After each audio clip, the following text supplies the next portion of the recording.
looking at Josh Gibson for a while. I did a few stories for Ballpark books, Shibe Park, Griffith Stadium, and others, and his name kept popping up. Supposedly he had hit, when he hit a home run at Shibe Park, it completed the sale. Hitting home runs in each and every big league ballpark in which he had played. Griffith Stadium, monstrous home runs. It goes on. And so much we've heard about Josh Gibson. This is Josh Gibson, circa 1937, rounding third base, on one of many home runs he hit. So myth, majesty, and mystery. Josh Gibson hit the only fair ball completely out of Yankee Stadium. Did he? Josh Gibson hit 2 fair balls completely out of Griffith Stadium. Did he? Josh Gibson in one season at Griffith Stadium hit more home runs than were hit by the 7 American League teams that visited the ballpark. Did he? Josh Gibson homered in every big league ballpark in which he played. Did he? And also, Josh Gibson hit 800 home runs. It says so on his Hall of Fame plaque out there. Did he? So we're going to spend the next few minutes going through those ballparks. Well, what were the first sightings of Josh Gibson? Again, we have legend. According to everybody who knew something about this, he had started with the original Pittsburgh Crawfords. Now, this is not to be confused with the Gus Greenlee Pittsburgh Crawfords. Gus Greenlee got involved with that team in 1931. By then, Josh Gibson was with the Homestead Grays. His first game was on July 25th, 1930. The legend has it that he came out of the stands onto the field when Buck Ewing got injured. But according to this bio on Josh Gibson, no, it was another game entirely against Dormont. Dormont was a semi-pro team in the Pittsburgh area. But no, he didn't play against Dormont until well after July 25th, 1930. So the mysteries begin then and accumulate. So his first game was a defeat of the Kansas City Monarchs. It was one of the earlier night games in Pittsburgh. The Monarchs, I believe it was mentioned at an early session, they traveled with their own lights. So they played an awful lot of night games. August 22nd, 1930 was Josh Gibson's first home run that I've been able to document. He hit it off the Detroit Stars at League Park. And September 13th, it's his first home run of many at Forbes Field. He homered twice in a doubleheader that day, and he hit 8 home runs from July 25th to the end of the season in 1930. Or is it 9? CPAD in its most recent upgrade is at 9. I still have found 8. So the question is, where'd CPAD find the other home run?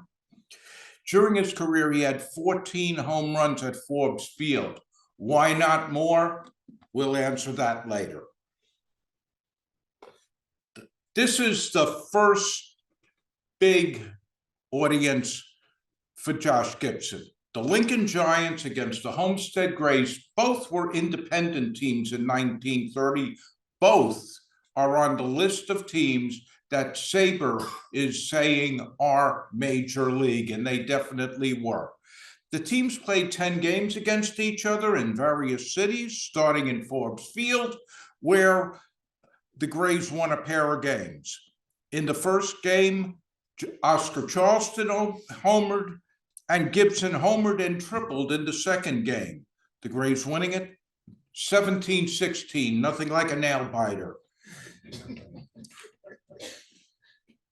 Now, at the big ballpark, the one in New York, the Grays won the second game of a doubleheader on September 27th, 1930, at Yankee Stadium. In the first inning of the second game against Connie Rector, Josh Gibson hit a home run, a very long home run, to the bleachers in left center field. For those of you who have never seen it, to clear the fence to the left center field bleachers took well over 400 feet. When I was growing up, it was still a major achievement for somebody to hit a home run into those seats. Josh Gibson was the first. Hank Greenberg was the second. It's said to be the longest home run ever to be hit at Yankee Stadium. And that particular win gave the Grays 5 wins, and on September 28th, they won the championship, winning their 6th game in the series. Now, 2 home runs in a matter of days, and he was 18 years old. The first one at Yankee Stadium you heard about. The next one, the previous one, was at Bigler Field, located at 13th and Bigler Streets. The ball, according to the newspaper, the ball cleared the left field fence and even the roofs across Bigler Street. And about the home run at Yankee Stadium, a writer observed that it has been the longest hit at Yankee Stadium by one player, black or white, all season long. Now, as far as it going out of Yankee Stadium entirely, there's no conclusive evidence. It didn't go over the 3-tier roof. No. It went out to the bleachers, to the rear of the bleachers, and bounced. Did it bounce into the bullpen, or did it bounce over the rear fence? We don't know. On July 28th, 1931, he homered off Martin Tahego in Philadelphia. It was his only time at Griffith Stadium in 1931. One trip to the ballpark, he hits a home run. This happened so darn often, it was ridiculous. And now his count was up to 3, so I got a ways to go here. He also homered at Griffith Stadium in his time with the Crawfords, but it was with his time with the Grays, post-1937, where he really shined at Griffith Stadium. Cleveland. At the end of the season in Cleveland in 1931, it was October 7th, it was a team comprised of the 2 Pittsburgh teams, the Crawfords and the Grays. They formed an all-star team, and they went to play the American League All-Stars, or what was billed as the American League All-Stars. They had Steve Owen, who had retired like 5 years previous. He was their catcher. Most of the team were semi-pro players from the Cleveland area. But it was the first home runs ever hit at Cleveland Stadium. It was new ballpark then. And with the home runs at Cleveland Stadium, Gibson was up to 4 big league ballparks. League Park, that was usually used by the black teams. It was used by black and white teams up until the Indians moved out entirely later in the 1930s. So his first home run at League Park was on July 23, 1933. And what did he do in that game when he wasn't hitting the ball over the fence? Well, he had 2 singles, a double, a triple, and the home run, and he walked in the game. And he was up to 5 ballparks. Philadelphia. He hit in like 4 ballparks in Philadelphia. Baker Bowl was the home of the Phillies for many years. Well, yeah, they had a porch in right field, but that's not where Gibson hit his home runs. He hit them to left and to center. And most of the games in Philly were played at 44th and Parkside or 48th and Spruce. It was on August 20, 1934, that he hit his first 2 home runs there, and he was now up to 6 ballparks, and the legend was growing. Well, 1935, what's the ballpark? You wouldn't believe it, but it's near where I used to live, Ebbets Field in Brooklyn. Abe and Al from Manley had started the Eagles that year, and the Eagles played all of their home games at Ebbets Field, and Gibson came in, but he didn't come in that often. He was playing with the Crawfords at that time. And on July 14, 1935, Josh hit a home run when the Crawfords defeated the Eagles in the first game of a doubleheader, and he was up to 7 ballparks. You're wondering where I'm going with this? I'm going to use, if I go a minute a slide, I might not make it. In 1935, the Crawfords won the Negro League Championship, and they defeated the Cubans in the playoff at the end of the season. And he added another ballpark that year, Borchert Field in Milwaukee. I don't think too many people realized that that was a major league ballpark, because it wasn't for long. It was back in 1891 it was used, in the last days of the American Association. For the next 60 years, it was used for minor league games.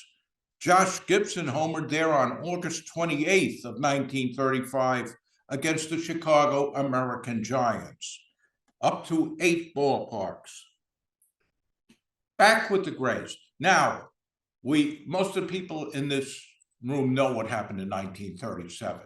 1937, Satchel Paige goes to the Dominican Republic and takes most of the Pittsburgh Crawfords with him. Crawfords had no money and no players, so they sent Gibson to the Homestead Grays for 4 players. And from 1937 through 1945, the Grays won the Negro National League pennant 8 times in 9 seasons. Just a phenomenal stretch. In 1937, he added 2 big league ballparks to the list. Each ballpark had been used as a big league ballpark many years before Josh played in them. These are the 2. American Giants Ballpark in Chicago and Oriole Park in Baltimore. That doesn't look like what you guys think of as Oriole Park, but that was Oriole Park. In Chicago, the White Sox had used that ballpark. It was Southside Park in those days, and they used that before they moved to Comiskey. And the local black team moved in. And of course, in 1920, the Negro National League was formed. It was called American Giants Ballpark. It was called Cole's American Giants Ballpark. It went by any number of names. He homered there on August 29, 1937, off Willie Cornelius, and also tripled in that game. And he was up to 9 ballparks, but he wasn't going to stop. The travelogue continues to Baltimore. Oriole Park was the old Terrapin Park of the Federal League team that was there just for those 2 years. After the Federal League team moved out, the Baltimore Orioles of the International League moved in and stayed there for the duration of that ballpark. And Negro League games were played there on occasion, although most games in Baltimore were played at Bugle Field. On September 26, 1937, in 2 games of the year-end season between the Grays and Chicago, they were played there. Gibson homered and tripled in the first game, although the Grays lost. He was up to 10 big league ballparks, and the Grays won that series. 1938, another year, why not another ballpark? And again, it was one you don't think of as a big league ballpark. This was up in Buffalo, New York, Offerman Stadium, originally was Olympic Park, and in 1890 they were in the Players League. Gibson first played there with the Crawfords in 36, and he homered there twice with the Grays on August 3, 1938, as they won, and he was up to 11 ballparks. 1938, one wonderful week. Josh Gibson hit, this is the newspaper article, Grays trim Memphis, 17-4. That's all we got about that game. He hit 4 home runs. It went on to say that he had averaged 10 home runs a week. Well, that's ridiculous.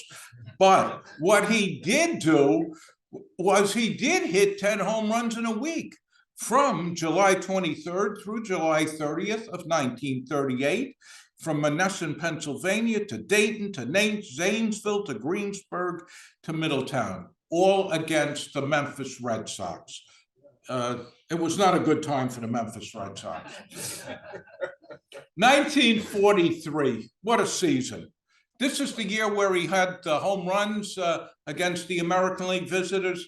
Nope, he didn't. The American League visitors put on a year-end charge, 14 home runs to Gibson's 10. But he did have more home runs than the Senators that year. And as Bill Carl pointed out to me, he out-hit the Senators in home runs in 1945. Not hard to do because they had won all season. Now, he also had a pretty good batting average, as we found out in the past week that year in 1943. And he had 25 home runs that year.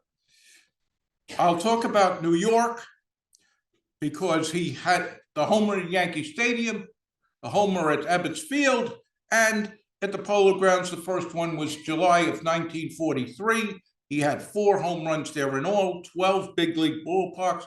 By the way, he homered in 17 big league ballparks, including Wrigley Field, including Comiskey Park. But did he homer in every ballpark?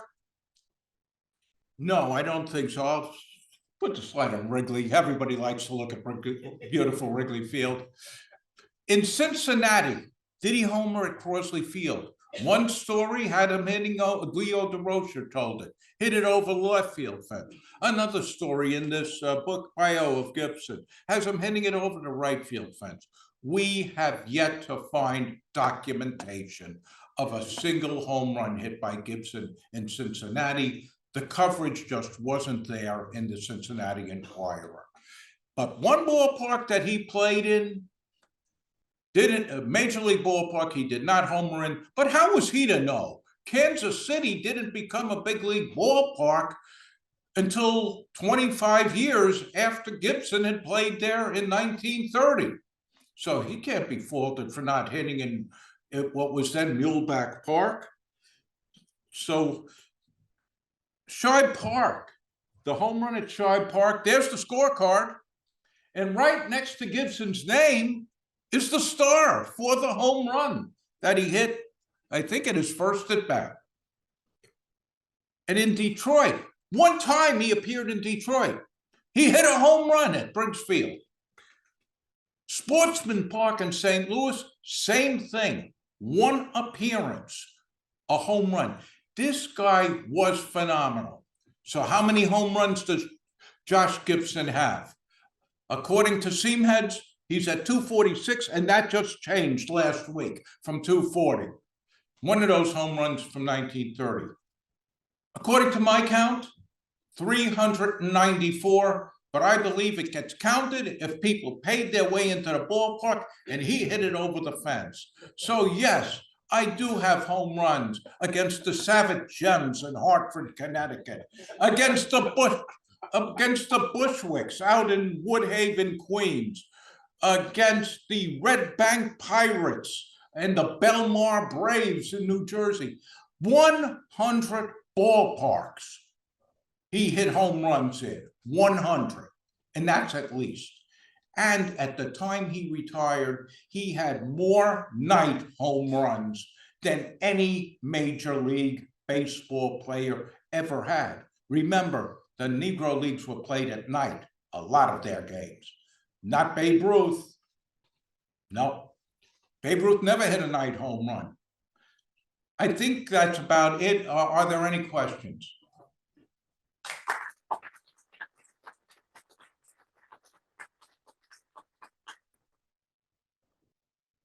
Yes. Did he ever hit a home run at Ebbets Field? Yes, I went over that. He hit 2 home runs, one in 1935 when the Eagles were playing there, and another in 1942.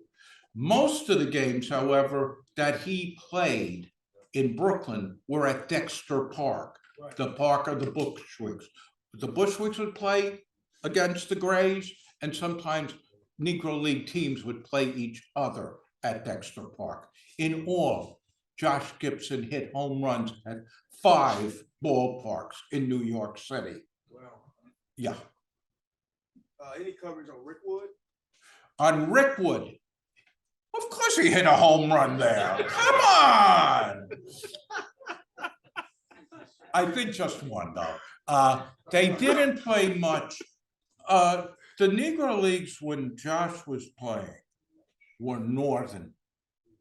The switch to more southern teams than the northern teams really happened after 1946, when in the post-1948 Negro American League, you had the move to Houston, etc. So you had Birmingham and Memphis quite a bit, but not that many other teams playing in the South. Over there? Over here. You gotcha. Memphis was actually having a really good time. They had been 21-4. They had won the first half of the Negro American League Championship. Now, what's interesting, when you start counting Josh Gibson's home runs, people say against the Bushwicks or whatever, on that 5-game tour, you're right, Gibson destroyed the Red Sox. They played their final game in Yankee Stadium. There was a cup awarded between the Homestead Grays, Negro National League, and the Negro American League Red Sox. The Red Sox limped back home and won the Negro American League Championship against the Atlanta Black Crackers. But my point is that those 5 games, those home runs should count. Memphis was the best team in the Negro American Leagues. And what happens when we're looking at these numbers, we think that because they're in the middle of barnstorming, that they're not playing quality competition. The reason why the Martins won and went on this trip is because they understood the amount of money they could make playing Josh Gibson and the Homestead Grays. It doesn't diminish the value of the play. And these numbers, when we look at them, need to be accounted for in that fashion, because that'll take the number you looked at with Josh Gibson, which I think you said was like 294, and that'll bump it up at least 10 in those 5-game series, because he destroyed Red Sox pitching. The one thing about that series, about the Memphis Red Sox, it's not going to show up in seam heads, not because of the quality of the competition, but the quality of coverage. We don't have box scores for those games. I found out about some of those games purely by accident. I was going through another game story that was in the Courier or whatever paper I was looking at, and there was another story on the same page detailing that road trip. But again, if Gibson hit a home run, it was reported. You wouldn't see much beyond the score of the game. You wouldn't see the line score. You wouldn't see the box score. One advantage we have with the pitchers, say Donaldson or Page or Cannonball Redding, we have line scores for so many games, so we know more games that they actually pitched. We don't know about the games that Gibson played in. We know he caught because he's in the line score, but we don't know what he did at the plate. We don't know his total at bats. We may never know that. But those games against Memphis, definitely league competition. Oh, that streak was broken at Yankee Stadium. The guy could only manage a triple in the game at Yankee Stadium against Memphis at the end of that streak. Has your research on his home runs extended outside of the country at all? Outside of the country, absolutely. Seamheads has him for his Mexican League stuff. And I'm not going to question game by game or anything, but he had, I think it's 44. He also homered in the Dominican League. He was only in the Dominican League for 5 weeks. In 1937, he got permission from the Homestead Grays to join the Dominican team for a limited time. They knew exactly when he was leaving and exactly when he was coming back. So he had permission. The other players who went to the Dominican Republic got suspended. Gibson did not. He also homered in Cuba. Puerto Rican Winter League. He played there a few years. And he homered there. He did not go to the California Winter League. They asked him, he did not go there. So, I think he did homer in Canada when he was with the Grays or Crawfords. And anyone else? Okay, can we give our presenter again another round of applause?